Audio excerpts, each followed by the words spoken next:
ഹിജാബിനെ ചൊല്ലിയൊരു വിവാദം. എറണാകുളം പള്ളുരുത്തി സെന്റ് റീത്ത സ്കൂളിൽ 2 ദിവസത്തേക്ക് അടച്ചിടേണ്ട സാഹചര്യം ഉണ്ടായിരിക്കുന്നു. അവിടുത്തെ പ്രിൻസിപ്പൽ സിസ്റ്റർ ഹെലീനയുടെ പ്രതികരണം കേൾക്കാം. ലോ ആൻഡ് ഓർഡർ മെയിൻറ്റെയിൻ ചെയ്യണം. സ്കൂളിന് നാളെ തൊട്ട് തുറന്ന് പ്രവർത്തിക്കാം. ആൻഡ് പോലീസ് കംപ്ലീറ്റ് പ്രൊട്ടക്ഷൻ സ്കൂളിനും സ്കൂളിലെ സ്റ്റുഡൻസിനും മാനേജ്മെന്റിനും കൊടുക്കണം. ഒരു തരത്തിലുള്ള അതിക്രമങ്ങളും ഇവിടെ സംഭവിക്കാനായിട്ട് പോലീസ് അനുവദിക്കാൻ പാടില്ല. സ്റ്റേറ്റിനോട് വളരെ സ്ട്രിക്റ്റ് ആയിട്ടാണ്, വളരെ കാര്യമായിട്ടാണ് പറഞ്ഞിരിക്കുന്നത്.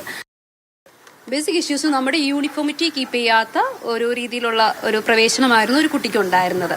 യൂണിഫോമിറ്റി, നമ്മുടെ സ്കൂൾ യൂണിഫോമിറ്റി, നമുക്ക് പ്രിസ്ക്രൈബ്ഡ് യൂണിഫോം ഉണ്ട്, അതനുസരിച്ച് കുട്ടി വന്നില്ല. ഒരു 4 months she is okay with that uniform.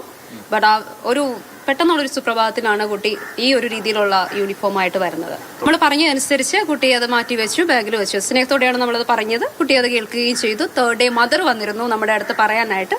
നമ്മൾ പറഞ്ഞു, റൂൾസ് ആൻഡ് റെഗുലേഷൻസ് അടുത്ത് അനുസരിച്ചാണ് നിങ്ങൾ അഡ്മിഷൻ എടുത്തപ്പോൾ നമ്മളത് പറഞ്ഞിരുന്നു. So you have to keep it. Arun ശങ്കറുണ്ട് വിവരങ്ങളുമായി. അരുൺ, ഇപ്പോൾ അവരുടെ വാക്കുകളിൽ നിന്ന് വ്യക്തമാകുന്ന ഇതുവരെ സാധാരണ നിലയിൽ അവിടുത്തെ യൂണിഫോം പാലിച്ചുകൊണ്ട് തന്നെ വന്നു. പെട്ടെന്നൊരു ദിവസമാണ് ഇങ്ങനെ ഒരു വസ്ത്രത്തിലുള്ള മാറ്റമെന്നാണ്. എന്താണ് സംഭവിച്ചത്?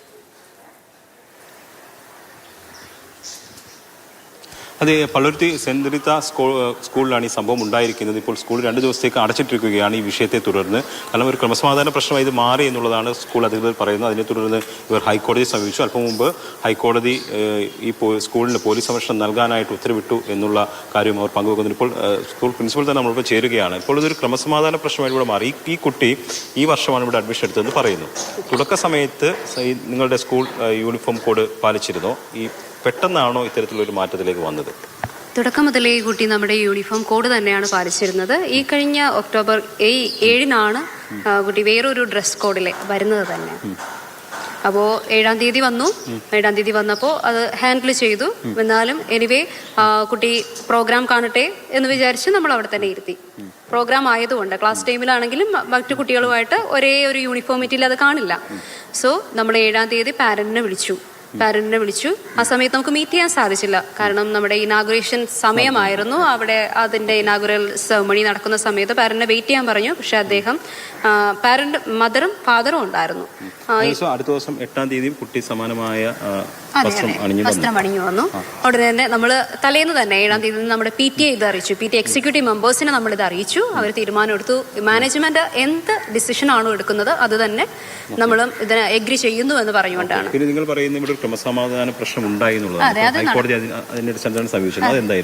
അത് 10-ാം തീയതിയാണ് നടക്കുന്നത്. 10-ാം തീയതിയും കുട്ടി ഇതുപോലെ തന്നെ ഈ ഒരു യൂണിഫോമിലാണ് വരുന്നത്. നമ്മൾ പാരന്റിനെ ഇതുപോലെ തന്നെയാണ് കുട്ടിയെ സേഫാക്കി കോൺഫറൻസ് റൂമിലാക്കിയിട്ട് with the presence of a teacher അവൾ അവിടെ ഇരിക്കുന്നു. പാരന്റിനെ വിളിക്കുന്നു. പാരന്റ് വന്ന് സംസാരിച്ചു. അദ്ദേഹം ബഹളം ഉണ്ടാക്കി, ഭയങ്കര ഒച്ചപ്പാടുണ്ടാക്കിയിട്ടാണ് വരുന്നത്. അത് കഴിഞ്ഞിട്ട് ഇദ്ദേഹത്തിന്റെ കൂടെ വരുന്നത് 2-3 പേര് കയറി വരുന്നുണ്ട്. അവരും വീഡിയോസ് ലൈവായിട്ട് കൊടുത്തുകൊണ്ടിരിക്കുക. ഇതിന്റെ ഒപ്പം തന്നെ കൂടുതലും പേര് അങ്ങനെ കയറി വരുന്നുണ്ട്. ഒരു മോർ ദാൻ 6 members അവർ കയറി വരുന്നുണ്ട്. അവരും ഭയങ്കര ഒച്ചപ്പാടും ബഹളം ഉണ്ടാക്കുന്നുണ്ട്. നല്ല ഭാഷയിലല്ല അവർ സംസാരിക്കുന്നതെന്നും നമുക്ക് ക്ലിയർ ആണ്. അപ്പം ഭയം തോന്നുകയും നിങ്ങൾ കുട്ടികൾക്ക് ക്ലാസ് നടക്കുന്ന സമയമാണ്. ഞങ്ങളുടെ KG സെക്ഷൻ മൊത്തം വിൻഡോസ് എല്ലാം ക്ലോസ് ചെയ്യേണ്ടി വന്നു. ടീച്ചേഴ്സ് ഉൾപ്പെടെ കുട്ടികൾ ഉൾപ്പെടെ വരുന്ന 9:30 നമ്മുടെ പ്രീ KGയുടെ ടൈമാണ്. അവർ പാരന്റ് കുട്ടിയായിട്ട് വരുന്നു. അവർക്ക് നല്ലൊരു സമ്മർദ്ദം ഉണ്ടാക്കുന്ന രീതിയിലുള്ള പ്രശ്നങ്ങളാണ് അവിടെ ഉണ്ടാകുന്നത്. ഒരു കാര്യം ചോദിച്ചിട്ട്, ഇപ്പം ഈ മതസ്വാതന്ത്ര്യം അനുവദിക്കപ്പെട്ടിട്ടുള്ളതാണെന്നാണ് പറയുന്നത്. അപ്പോൾ ഈ യൂണിഫോമിൽ ഏതെങ്കിലും തരത്തിലുള്ള മാറ്റം വരുത്താൻ കഴിയുമോ എന്ന് പറയുമ്പോൾ മതവിശ്വാസമായിട്ടാണല്ലോ അവർ ചൂണ്ടിക്കാട്ടുന്നത്. ഞങ്ങളുടെ മതവിശ്വാസ അടിസ്ഥാനത്തിലാണ് ഈ വസ്ത്രം ധരിക്കുന്നത്. അപ്പോൾ അതിനെന്താണ് സ്കൂളിന്റെ ഭാഗത്തു നിന്നുള്ളൊരു വിശദീകരണം? നമ്മളെന്തായാലും നമ്മുടെ റൂൾസ് ആൻഡ് റെഗുലേഷൻസ് അതനുസരിച്ചുള്ള ഒരു രീതിയായിരിക്കും ഇനിയും അങ്ങോട്ട് നമ്മൾ സ്വീകരിക്കുന്നത്. സോ നമ്മൾ എന്ത് പറയുന്നു ഇതിൽ തന്നെ കുട്ടികൾ യൂണിഫോമിറ്റി കീപ്പ് ചെയ്യാൻ വേണ്ടിയിട്ട് അവിടെ മതേതരത്വമാണ്, സ്വാതന്ത്ര്യമുണ്ട്.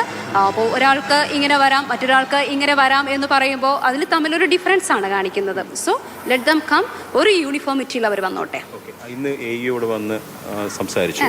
സർക്കാർ ഈ വിഷയത്തിൽ ഇടപെട്ടിട്ടുണ്ടല്ലേ? ഇടപെട്ടതിൻ്റെ ഒരു ഇതിലാണല്ലോ അവർ വന്ന് സംസാരിച്ചത്. നമ്മളും നമ്മളുടെ ആർഗ്യുമെന്റ്സ് പറഞ്ഞു. നമ്മളുടെ റിട്ടേൺ എവിഡൻസ് ഒക്കെ നമ്മൾ കാണിച്ചു കൊടുത്തിട്ടുണ്ട്. എല്ലാം തന്നെ AEയോട് സംസാരിച്ചിട്ടുണ്ട്. ഒരുപാട് കുട്ടികൾ പഠിക്കുന്ന സ്കൂളാണ്. ഇത്തരത്തിലുള്ള പ്രശ്നം ആദ്യമായിട്ടാണോ? ഇത് ഫസ്റ്റ് ടൈമാണ് ഇങ്ങനെ ഒരു പ്രശ്നം നമ്മൾ ഫേസ് ചെയ്യുന്നത്. ഈ വിഭാഗത്തിൽപ്പെട്ട ഒരുപാട് കുട്ടികൾ ഇവിടെ ഒത്തിരി പഠിക്കുന്നുണ്ട്. ഈ വിഭാഗത്തിൽപ്പെട്ട ഒത്തിരി കുട്ടികൾ നമ്മുടെ സ്കൂളിൽ പഠിക്കുന്നുണ്ട്. ആദ്യമായിട്ടാണ് ഇങ്ങനെ പ്രശ്നം ഉണ്ടാകുന്നത്. മറ്റുള്ളവർ സമാന ആവശ്യമായിട്ട് വന്നിട്ടുണ്ടോ? ഇല്ല, ഒരിക്കലും വന്നിട്ടില്ല. അവർക്കൊരു സമ്മർദ്ദം ഫീൽ ചെയ്യുന്നുണ്ട്, ഇതിങ്ങനെ ഇട്ടിട്ട് വരണമെന്ന് മറ്റുള്ളവരെ കമ്പൽ ചെയ്യുന്നുണ്ട് എന്നുള്ള രീതിയിൽ പാരന്റും കുട്ടികളും സഫർ ചെയ്യുന്നുണ്ട് അവരുടെ സമുദായത്തിൽപ്പെട്ട. ഈ പ്രശ്നം ഇപ്പോൾ കുട്ടിയുടെ അച്ഛനുമായിട്ട് സംസാരിച്ചെന്നാണ് അറിയുന്നത്. AEO വന്നിട്ട് പ്രശ്ന പരിഹാരത്തിലേക്ക് പോകുന്നുണ്ടോ? ഞങ്ങൾ ഒരുമിച്ചിരുന്ന് സംസാരിച്ചില്ല. AEO ഒറ്റക്കാണ് ഓരോരുത്തരെയും വിളിച്ച് സംസാരിച്ചു വിട്ടിരിക്കുന്നത്. നമുക്കറിയില്ല അവരുടെ എന്താണ്, അവരെന്ത് പറഞ്ഞിട്ടുണ്ട് എന്നുള്ളത് നമുക്കറിയില്ല. തീർച്ചയായിട്ടും സ്കൂളിനൊരു ഡ്രസ് കോഡുണ്ട്, റൂൾസ് ആൻഡ് റെഗുലേഷൻസ് ഉണ്ട്. അത് പാലിച്ചുകൊണ്ട് മുന്നോട്ട് പോകണം. അതിന് വേണ്ടിയിട്ടുള്ള ക്രമീകരണത്തിൻ്റെ ഭാഗമായിട്ടാണ് ഇപ്പോൾ പോലീസ് പ്രൊട്ടക്ഷൻ ഉൾപ്പെടെ ഇവർ കോടതിയിൽ സമ്പാദിച്ചിരിക്കുന്നത്. എന്തായാലും കുട്ടിയുടെ ഭാഗത്ത് നിന്ന് ഇക്കാര്യത്തിൽ എന്താണ്, അല്ലെങ്കിൽ കുട്ടിയുടെ രക്ഷകർത്താക്കൾക്ക് എന്താണ് പറയാനുള്ളതെന്ന് അടുത്ത നിമിഷങ്ങളിൽ വ്യക്തമാകും. അവരെയും നമ്മൾ കാണാൻ ശ്രമിക്കുന്നുണ്ട്. എന്തായാലും ഇതാണ് ഇവിടുത്തെ പ്രശ്നം. എന്തായാലും ഹൈക്കോടതി വിഷയത്തിൽ ഇടപെട്ടുകൊണ്ട് സ്കൂളിന് പൂർണ്ണ പോലീസ് സംരക്ഷണം നൽകണം, ക്രമസമാധാന പ്രശ്നങ്ങളൊന്നും ഉണ്ടാകരുത് എന്നൊരു നിർദ്ദേശം നൽകി കഴിഞ്ഞിട്ടുണ്ട്.